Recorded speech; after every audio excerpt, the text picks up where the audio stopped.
amigos e amigas da República do Anime, começando a review e análise do episódio 7 de ReZero, episódio esse que foi um episódio interessantíssimo, abriu margem para mais teorias e também surgiram muitas perguntas a serem respondidas. Por isso, farei uma análise detalhada, baseado na novel e também nos fóruns gringos que costumam dar uma olhada. Mas antes, peço para você deixar um super like maroto nesse vídeo, inscreva-se na RDA, ativa as notificações para não perder nada e bora lá para o nosso vídeo de hoje. Abrindo os trabalhos do nosso vídeo de hoje de review e análise de ReZero, episódio 7, baseado na novel e também nos fóruns gringos que costumam dar uma olhada antes de fazer o vídeo. Eu não esperava que Frederica não fosse uma verdadeira mestiça, então ela poderia estar indo e voltando, mas ela escolheu não aparecer. Quais seus motivos pessoais para deixar a mansão? Primeira pergunta.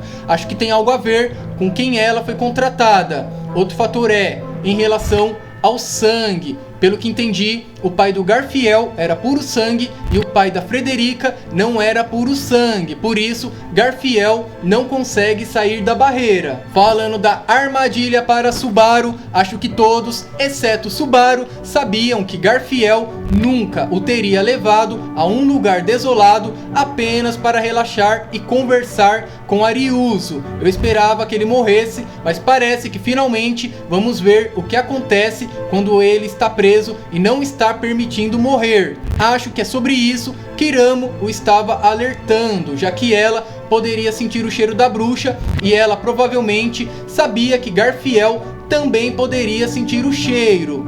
Faz todo sentido que uma besta seja capaz de cheirar esse cheiro. E agora, toda vez que ele morrer, ficará mais forte, mais difícil de explicar. Exigirá muita confiança e sacrifício para explicar por que ele cheira assim. Eu me pergunto se eles também foram feridos pelos cultistas da seita das bruxas. Também vale destacar que Aramo pode ter um papel de destaque no convencimento dos demais que Subaru não faz parte do culto das bruxas. Outro grande destaque nesse episódio é o nosso amigo Otto, mostrando as suas habilidades de espionagem e sua lealdade a Subaru. Foi bem engraçado a cena final da conversa entre os dois. Pensei que ele tinha aceitado o suborno de Garfiel, mas o cara foi completamente fiel ao nosso amigo Subaru. Indo para o que interessa, falando da nossa amiga Beako, então Beatriz deixou Subaru entrar de propósito? Não que Subaru simplesmente contornasse o feitiço dela conscientemente. Lembrando que ele entra e sai quando ele quer da biblioteca, que a deixa muito pistola com o nosso protagonista. Estranho como ela salvou um humano que ela aparentemente odeia e discrimina e deixou todo mundo morrer, que foi um ponto aí bem triste no episódio, particularmente falando. Ela ficou um pouco nervosa quando Subaru perguntou por que ela não salvou ninguém. A expectativa de salvar pessoas parece ser um assunto delicado para ela, talvez porque a faça se sentir mais como uma ferramenta que as pessoas podem usar. Ela também ficou surpresa quando percebeu que Subaru estava bravo com ela por salvá-lo, que foi uma cena bem interessante no episódio. Pode ter sido porque ela não entendeu, ou talvez porque ela estava frustrada, porque a única vez que ela decidiu salvar alguém, ele não quis ser salvo. É como se ela não se envolvesse nos assuntos do mundo exterior, porque tem medo de fazer algo errado, e agora ela fez exatamente isso. Quando ela diz que o motivo de sua partida desapareceu, isso significa que Iremo foi morta, que infelizmente é uma pena. Eu acho que ela era a donzela do título do episódio da semana passada, o Evangelho da Donzela. Para você que não viu a review da semana passada, recomendo assisti-la, porque lá tem muitas perguntas e muitas teorias sobre o que pode rolar no futuro de ReZero. Por muito tempo vimos Beatriz calma, composta e confiante. Agora vemos soar e agir exatamente como a criança que ela parece, que só quer que sua mãe e mais ninguém morra ao seu redor. Parece que o evangelho dela é muito maior do que o de Petekelze. Ou é só porque ela é pequena, né? O fato dela ser pequena torna o evangelho maior do que ela. Outra pergunta para os senhores e senhoras responder aqui nos comentários. Ou talvez porque fosse propriedade de alguém maior, como a sua mãe, que também seria uma outra possibilidade. Só vimos Beatriz mencionar sua mãe uma vez no OVA. surpreendentemente quando ela disse ao Marquês que sua mãe lhe disse para não beber álcool. Portanto, sabíamos que a única pessoa com quem ela se importava era sua mãe. Também, galera, notei algo no encerramento do episódio, a borboleta pousando nos dedos de todos. Por que não no de Beatrice? Especialmente quando ela tem um modelo de personagem mais parecido com uma borboleta, reforçando a minha teoria de que ela era uma ovelha negra da família e desde então tenta ganhar o favor de sua mãe. Mas então, por que salvar Subaru, embora a ordem não estivesse em seu evangelho? Por que agora? Porque exatamente agora ela resolveu salvar o Subaru.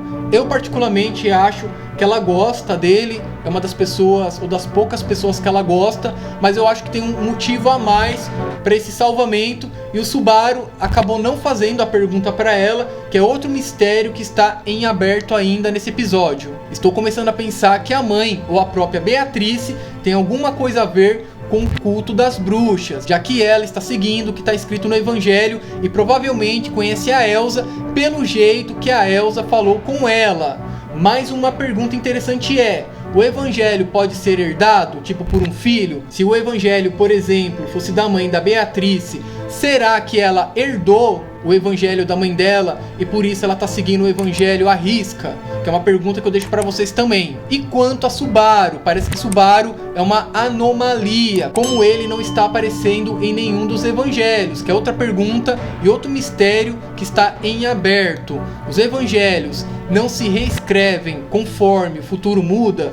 É por isso que Subaru foi trazido a este mundo, porque tudo nesse mundo é ditado pelo Evangelho. E ela, Satella, precisava de alguém que não fosse desse mundo para não ser detectado pelos Evangelhos, que é uma pergunta e um mistério que particularmente, na minha opinião, não está bem esclarecido. Todos possuem algum tipo de Evangelho? Que é outra pergunta também que abre margem aí nessa questão do nosso Marquês e também da Beatrice tem um Evangelho. E a última pergunta, o que realmente essa tela pretende com isso? E quanto a Elsa na biblioteca? Elsa realmente conseguiu entrar? Essa é a primeira vez que vemos alguém, além de Subaru, na biblioteca proibida com Beatrice. Acho que Beatrice estava muito distraída para administrar o feitiço. Ou Elsa abriu todas as portas da mansão para que a última porta tivesse que ser a de Beatrice, ou pode ter sido a própria Beaco que abriu a porta.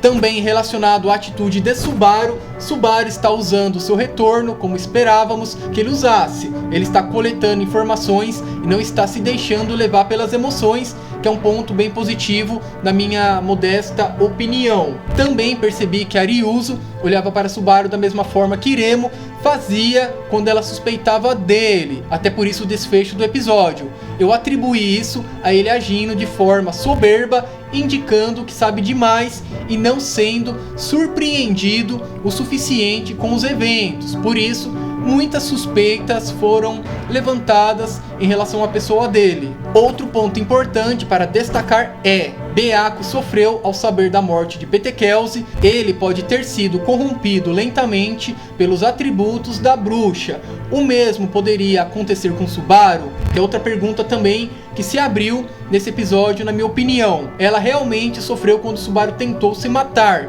como se isso tivesse acontecido repetidamente com os outros em sua posição. Será que ela suspeita ou sabe da habilidade do Subaru? Seria bem interessante também essa pergunta que se abriu nesse episódio. Eu senti que o sexto episódio nos deixou com muitas perguntas. E o episódio 7, embora na verdade apenas respondesse algumas perguntas, todas sobre Beatrice, o resto não é tão urgente ou não é relevante desde o reset. Mas Subaru passou 3 dias em cativeiro. A questão é: de quando as meninas serão mortas na mansão ainda permanece, já que suas mortes deveriam coincidir com sua chegada ou um pouco antes. Quanto tempo ele tem antes que seja tarde demais para salvá-las? E por que o nosso Marquês mandou matar as pessoas da mansão, se o alvo dele, supostamente falando, é o nosso amigo Subaru? Além disso, como Elsa sabe quando ele magicamente deveria estar programado para realmente retornar? Que é outra pergunta também que ficou em aberto. Acho que não saberemos disso até descobrirmos quem está mexendo os pauzinhos por trás da cena. E por penúltimo aqui falando do nosso Marquês, partindo da teoria que tanto Marquês quanto a Beaco